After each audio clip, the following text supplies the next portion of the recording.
Magandang umaga po sa ating lahat. Pakibati po yung katabi natin na blessed morning to you.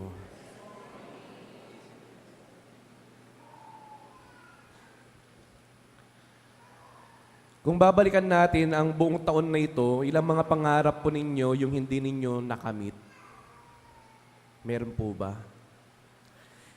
Ilang mga dasalang hindi naibigay? Ilang mga bagay yung pinagplanuhan pero hindi naisakatuparan? Ano ninyo, isa siguro sa mga pinakamasakit na pwedeng pagdaanan ng isang tao ay nung makita niya yung pangarap niya na nandyan na sa harapan niya pero hindi pa niya makuha. Ganyan po yung nangyari sa ating kwento, sa ating ebanghelyo, lalong-lalo na po. Si Jose, kung babalikan natin yung kwento niya, nakatakda na silang magpakasal ni Maria. And for sure, no, kapag isang nobyo, meron ng gustong pakasalan, marami siyang mga plano sa isip tsaka sa puso niya. Ni-imagine ko siguro gusto ni Jose ng ganito dapat yung pamilya, dito dapat yung bahay, ito dapat yung mangyayari sa buhay nila ni Maria. Pero ngayon, narinig natin na bago pa sila ikasal, ay dumating na sa kanya yung balita na buntis na si Maria. At hindi sa kanya iyon. So we can just imagine, no? Kung tayo si Jose, siguro sumisigaw na tayo sa sobrang sakit. Siguro nagwawala na yung iba sa atin. Kasi nga, ang dami mong plano sa buhay, ang dami mong mga pangarap, and then right there and then, parang mababasag lang lahat.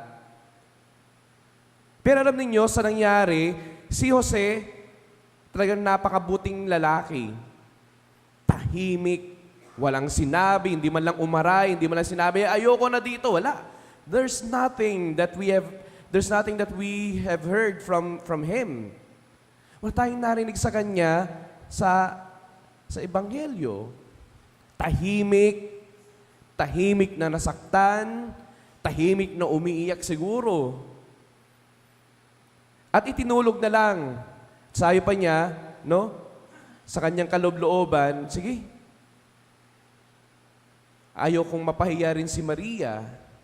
Ayaw kong masaktan si Maria. Ayaw kong patayin nila si Maria. Kaya, palihim na lang akong hiwalay. At doon niya nakita, doon niya narinig yung plano ng Diyos para sa kanya. Hindi klaro. Sinabi lang may mga details, pero not everything. There's still uncertainty in between the details na sinabi sa kanya ng anghel. Pero sinunod ni Jose kung ano yung kanyang narinig, nakita doon sa kanyang panaginip. Siguro ito yung unang pinapaalala ng Diyos sa atin na meron talaga tayong mga pangarap na mababasag. Meron talaga mga pangarap na hindi talaga natin makakamit kahit nandyan na sa ating harapan. Meron tayong mga gusto na hindi gusto ng Diyos para sa atin. Meron mga direksyon na hindi doon yung gustong ibigay ng Diyos para sa atin. At nandito tayo para ipaalala na yung realidad na masakit talaga yung mga pagkakataon na iyan. Ito siguro yung ayaw nating mangyari sa buhay natin, yung pinaghandahan, pinaghirapan, tapos sabihin ng Diyos sa'yo, hindi yan yung pangarap ko para sa'yo. Lirik ko tayo. And I tell you, it's hard to let go sa mga pagkakataon na ganun. May kaibigan ako sa probinsya, talagang pangarap niyang mag-abroad. So nung may pagkakataon na makapagtrabaho sa abroad, ginawa niya, talagang yung buong pamilya rin, suportado siya. So ang ginawa, binenta yung ibang ari-arian para lang makapag-abroad. So malapit na, hinihintay na lang yung kanyang medical. So pumunta na Maynila. Then later on, they found out na she's not fit to go abroad. She's not fit to work either. So imagine, no? Yun yung goal mo, pangarap mo, binenta mo na yung iba, dami mo ng sakripisyo, sabihin ng Diyos, hindi yan. At mahirap. it took her a while to go out. Tapos, ang nangyari sa kanya, nag-volunteer lang siya sa simbahan. And then later on, napamahal siya sa simbahan, nag-full-time na siya. Di ko sinasabi na i-romanticize natin kapag i-romanticize natin yung feeling kapag tayo nawalan ng pangarap. Hindi eh. Gusto kong sabihin sa inyo na kapag nabasag yung pangarap mo, iiyak mo. Kapag hindi mo nakuha yung gusto mo, you grieve over them. Pero sabihin ko rin sa'yo, hindi po yun yung ending ng buhay mo. Hindi doon yung ending ng kwento mo. Life does not end there. You may be in pain, but life does not end there. Kagaya ng kwento ni San Jose, nasaktan siya, naguluhan siya, nanahimik siya, pero hindi doon nagtapos yung kanyang kwento. At kung ganun yung kwento niya, ganun din yung kwento natin, especially sa mga taong ngayong 2025, hindi nakuha yung gusto, pinakawalan yung gusto dahil may pangarap yung Diyos para sa kanya. And try to imagine, no? Hindi naman agad-agad nagkaroon ng answers or ng clarity yung buhay ni Jose. Hindi eh. Later on na lang niyang na-realize na, tama nga. Sa pagsunod ko sa kagustuhan ng Diyos, nagkaroon ng kahulugan, nagkaroon ng meaning, mas malalim na kahulugan ang buhay ko. So that's the first lesson that we can learn, we can glean from our reading, especially from our gospel reading, na kapag nabasag yung pangarap mo, hindi pa yan end. Kapag hindi mo nakuha yung gusto mo, hindi pa yan yung end. Meron at merong ibibigay ang Diyos at plano ng Diyos na mas malawak, mas malalim, mas makapagbibigay ng galak para sa iyo. Pero hindi agad-agad.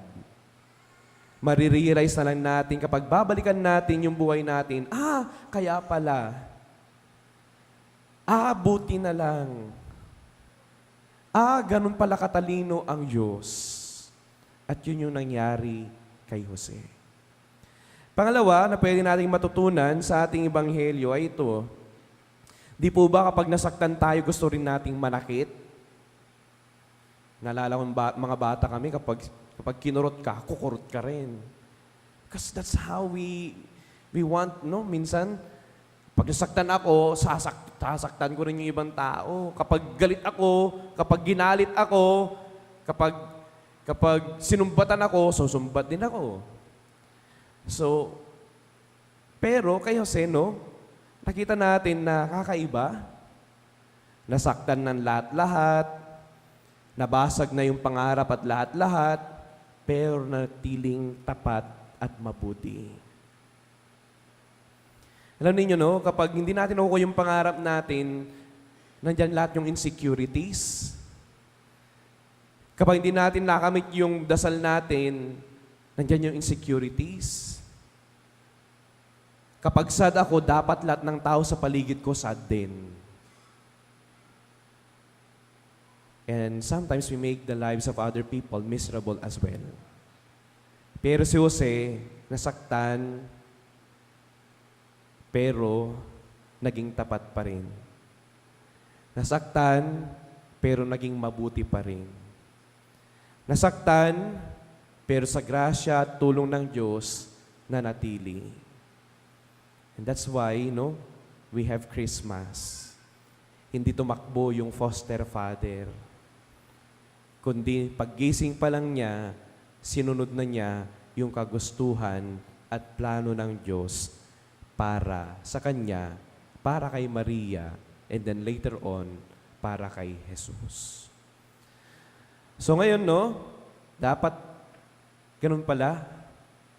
Kapag susunod sa plano ng Diyos, handa kang masaktan.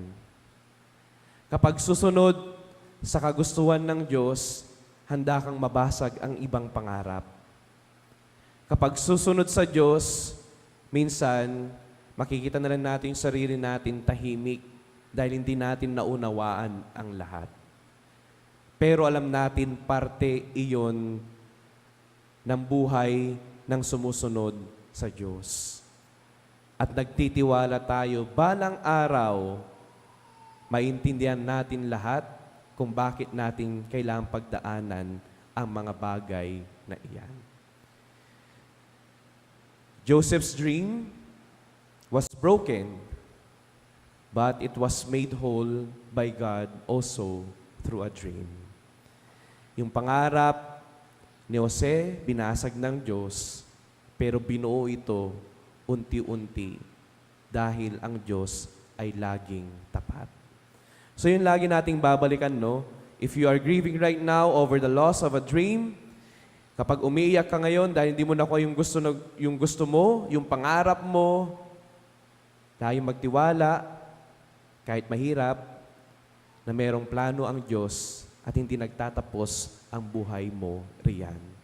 There's more to that God has been preparing for you later on. At doon natin mapapatunayan ng Diyos talaga tunay na matalino at tunay na tapat. So while we wait for our dreams to unfold right there in front of our eyes, manatiling mabuti pa rin, manatiling mapagmahal, manatiling tapat kahit nasasaktan. Amen.